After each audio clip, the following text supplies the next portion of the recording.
UK സർപ്രൈസായി husband നാട്ടിലേക്ക് എത്തി government ഉദ്യോഗസ്ഥയായ വൈഫിനെ ആ ഒരു ഓഫീസിലെത്തി കൊടുത്ത ഒരു കിട്ടിയില്ലൻ സർപ്രൈസ് എന്ന് പറയാട്ടാ. അവിടുത്തെ കസ്റ്റമറിൻ്റെ കൂടെ നിന്നിട്ട് ആളെ മനസ്സിലാക്കുന്ന ആ ഒരു തൊപ്പിയും ആ ഒരു മാസ്കും കാര്യങ്ങളൊക്കെ വെച്ചപ്പോൾ പെട്ടെന്ന് ആൾക്ക് ക്ലിക്കായില്ല. ശേഷം നടന്നുകൂടാ ഒന്ന് കണ്ടോ നോക്കണം നിങ്ങൾ.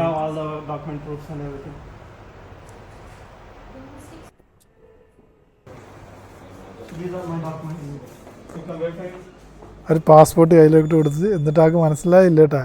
കറക്റ്റാ കണ്ട് കഴിയുമ്പോഴാണ് ബോർഡിംഗ് പാസ് കണ്ട് ഒന്നും മനസ്സിലായില്ല.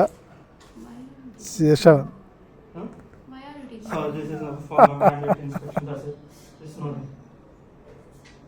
ഇപ്പുറത്തെ പേജ് നോക്കിയപ്പോഴാണ് ഹസ്ബൻഡ്.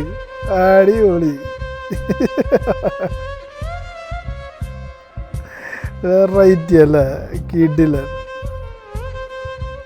ഓ ആരെയും നോക്കില്ല, പരിസരം മറന്നു പോയിട്ട് ആള്.